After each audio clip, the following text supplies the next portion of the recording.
Bismillahirrahmanirrahim. Assalamualaikum warahmatullahi wabarakatuh. Bapak-bapak, ibu-ibu, mas-mas, mbak-mbak, adik-adik, dimanapun Anda berada, kembali bersama saya, Iip Wijayanto, di dalam program Solusip, ya, solusi asik dari Pak Iip, ya.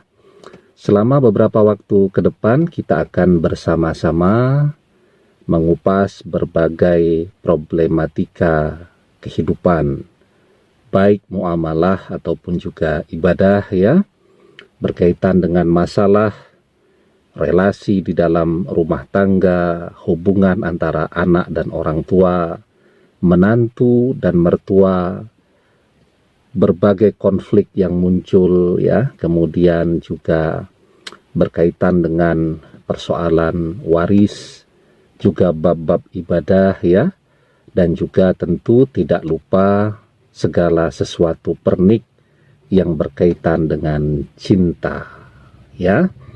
Seperti biasa, kalau ada pertanyaan nanti bisa disampaikan di nomor WA yang ada di bawah ini dengan mengetik hashtag solusip, kemudian ketik pertanyaannya apa, ya.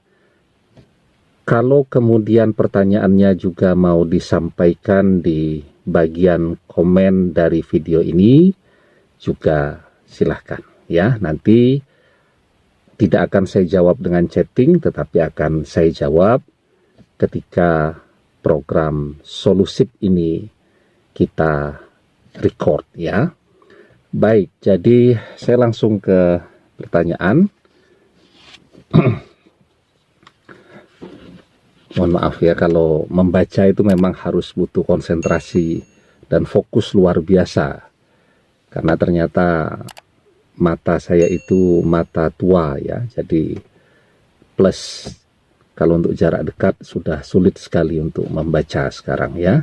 Tapi kalau untuk jarak jauh, nyetir tengah malam pun tidak ada masalah. Assalamualaikum warahmatullahi wabarakatuh. Waalaikumsalam warahmatullahi wabarakatuh. Ustadz, saya sudah 7 tahun berproses dengan seorang wanita sejak SMA sampai lulus kuliah dan bekerja. Kami sudah berkali-kali mencoba meminta izin kepada calon mertua untuk bisa segera menikah, tapi ditolak terus.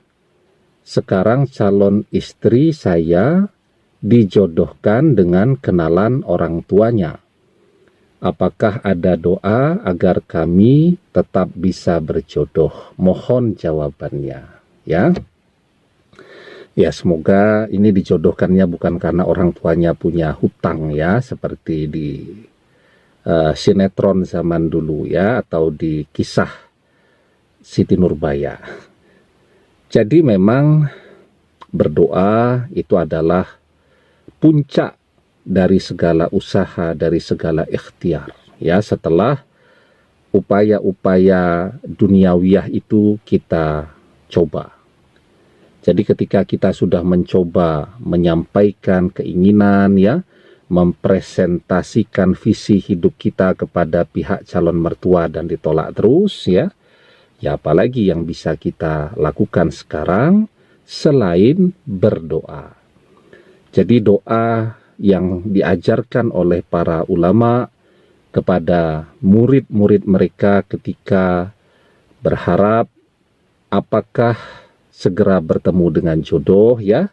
Karena mungkin saat ini memang belum pernah sama sekali berproses dengan siapapun. Bisa jadi begitu, ya.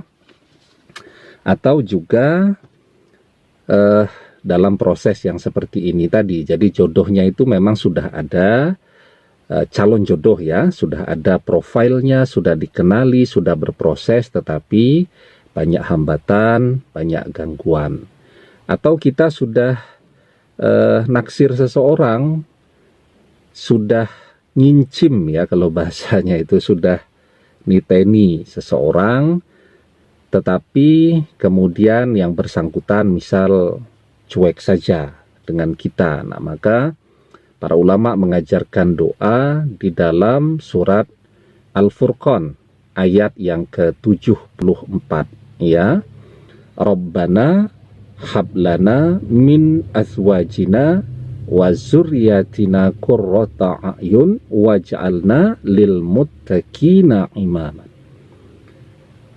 Apa arti doa tadi? Rabbana hablana min azwajina, wahai Tuhan kami, karuniakanlah kepada kami istri-istri kami, wa zurriyatina, dan anak keturunan kami, qurrata a'yun, sebagai penyenang hati kami, waj'alna lil muttaqina imaman, dan jadikanlah kami sebagai imam, pemimpin bagi orang-orang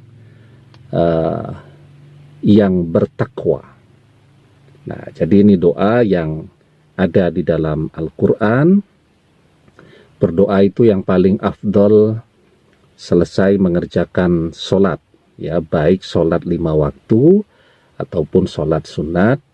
Kita berdoa dan mohon kepada Allah, berdoa yang kita memahami apa yang terkandung di dalam doa tadi, ya. Ada juga yang tanya, Ustadz, bagaimana kalau berdoanya pada saat bersujud? Ketika sholat kan diperintahkan untuk memperbanyak doa, fa'aksirud doa. Boleh, ya, tetapi dengan doa yang terdapat di dalam Al-Quran. Salah satunya doa yang terdapat di dalam surat Al-Furqan ayat yang ke-74, ya. Tetapi kalau ketika sujud itu mau berdoa, usahakan fokus betul, ya, karena seringkali yang terjadi karena saking khusyuknya berdoa, tahu-tahu ketika bangun dari sujud lupa, ya, ini sudah berada pada rakaat yang ke berapa, ya. Nah, jadi maka dalam fikih itu para imam sholat itu tidak diperbolehkan berdoa untuk kepentingan dirinya sendiri, ya, karena ketika dia berdoa untuk kepentingan dirinya sendiri, satu, dia khianat kepada jamaahnya. Kemudian yang kedua, bisa jadi pada saat ngimami karena khusyuk betul berdoa, tahu-tahu bangun dari sujud dia lupa berada pada rakaat yang keberapa, ya. Jadi berdoa yang paling afdol itu selesai mengerjakan ibadah sholat. Insya Allah, jika usaha semua sudah dilakukan, berdoa yang terbaik sudah kita lakukan, kita serahkan kepada takdir yang sudah Allah tentukan untuk hidup kita, ya. Nah, kenapa saya suka atau lebih suka mengajarkan doa-doa yang terdapat di dalam Al-Quran? Karena selain berdoa, itu juga menjadi ibadah bagi kita. Ya, banyak doa yang lain banyak, ya. Tetapi ketika doa yang kita bacakan itu adalah bagian dari ayat Al-Quran, itu juga berpahala. Jadi berdoanya termasuk ke dalam ibadah, doa yang dibacakan itu juga menjadi pahala, ya. Jadi Rasulullah SAW bersabda, "Man qara'a harfan min kitaballah falahu bihi hasanah wal hasanatun bi asri amsalihah." Jadi setiap huruf yang kita baca dari Al-Quran, itu setiap huruf akan diganjar dengan 10 pahala.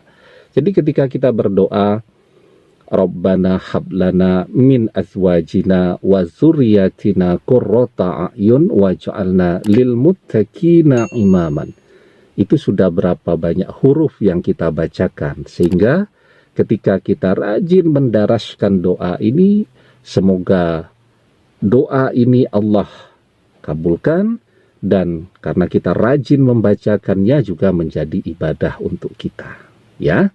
Begitu, ya. Oke, saya lanjutkan pertanyaan yang kedua. Assalamualaikum warahmatullahi wabarakatuh. Ustadz, saya mau tanya, jika saya belum bisa mengaji, kemudian jika pandemi ini reda, orang tua minta saya menemani mereka menunaikan ibadah haji. Apakah haji saya sah? Baik, kita berdoa terus kepada Allah semoga wabah pandemi COVID-19 ini segera reda ya. Kita lihat kemarin pelaksanaan ibadah haji bisa berjalan dengan lancar, dengan sukses ya. Beberapa negara juga sudah memperkenalkan vaksinnya. Nah, semoga tahun 2021, tahun depan ya, semoga ibadah umroh bisa kembali dilaksanakan oleh umat Islam, juga ibadah haji di tahun depan ya. Saya pikir kalau menggunakan ONH Plus tentu bisa berangkatnya lebih cepat ya. Mungkin orang tua pengennya begitu ya. Apalagi tidak punya opsi anak yang lain lah. Terus kalau mereka sudah sepuh, daripada merepotkan pembimbing, ngerepoti jamaah yang lain, tentu ketika ada anak di sana yang ngurusi itu akan lebih baik ya. Nah, jadi apakah ibadah hajinya sah? Ya sah saja kalau kemudian semua rukun dan wajib haji dikerjakan dengan benar, dengan tertib. Sah ibadah hajinya. Lah bagaimana dengan ndak bisa ngaji ya? Jadi begini, ibadah haji itu jangankan rangkaian prosesi ibadah hajinya, berziarah ke Baitullahnya saja itu sudah kewajiban ya. Rasulullah Shallallahu Alaihi Wasallam bersabda, man malaka zadan warakhilatan tublighu ila baitillahil haram falam yahujja fala alaihi ayyamuta kal yahudi wa nasrayan. Jadi kata Rasulullah, barang siapa yang memiliki pembiayaan yang mencukupi, jadi punya biaya, orang tua punya biaya untuk ngajak kita berziarah ke Baitullah ya, kemudian dia menghindari kewajiban itu dengan alasan belum bisa ngaji, belum, dengan alasan belum siap lah, macam-macam alasannya, maka kalau sampai dia mati seperti halnya matinya orang-orang Yahudi. Coba bayangkan, jungkir balik kita ibadah karena menghindari kewajiban tadi. Nah, karena itu sebenarnya ibadah haji, ibadah umroh itu sanggup bekal hafal surat Al-Fatihah saja. Itu sudah semua ibadah beres. Ya, ketika wukuf ya, ada sih panduan-panduan doanya. Tidak bisa membaca karena dalam teks Arab ya, baca Al-Fatihah sebanyak-banyaknya. Ya. Begitu juga prosesi-prosesi yang lain. Apa? Misal tawaf ya. Tawaf itu kan macam-macam. Ada tawaf kudum, ada tawaf rukun, kemudian ada tawaf wada ya. Nah, itu kan macam-macam. Ada panduan doanya. Saya pribadi sebagai pembimbing itu ya, itu saya baru jalan saja, jamaahnya sudah nyebar kemana-mana karena ramenya luar biasa. Dan apa suara saya kedengaran juga wallahu alam tidak tahu ya. Nah, jadi saya selalu pesan ya, ketika memang membaca sudah tidak mungkin ya, karena kita jalan sedikit sudah ketabrak orang, bukunya hilang ya. Nah, maka ketika mengerjakan ibadah tawaf itu banyak-banyakin membaca surat Al-Fatihah ya. Surat Al-Fatihah pun lupa, perbanyak berdoa dan mohon ampun kepada Allah. Itu yang ada dalil resminya, itu hanya doa dari rukun Yamani sampai ke rukun Hajar Aswad, dan berdoanya juga tidak susah. Rabbana atina fid dunya hasanah wa fil akhirati hasanah wa qina azabannar. Jadi bawa hafal surat Al-Fatihah, hafal doa sapu jagat, sudah clear, beres ibadah haji, beres ibadah umroh, beres ya. Yang penting sholat 5 waktu tidak ditinggalkan. Karena sayang, banyak orang sudah mengerjakan ibadah haji, sudah mengerjakan ibadah umroh berkali-kali, tetapi ibadah sholat 5 waktunya justru terabaikan. Ya, begitu mungkin yang bisa saya jawab. Semoga bermanfaat ya. Dan jangan lupa untuk subscribe channel Iip Wijayanto ya. Terima kasih banyak atas segala atensinya. Semoga bermanfaat. Mohon maaf kalau banyak kurang dan khilafnya. Wallahu a'lam bishawab. Billahi taufik wal hidayah. Assalamualaikum warahmatullahi wabarakatuh.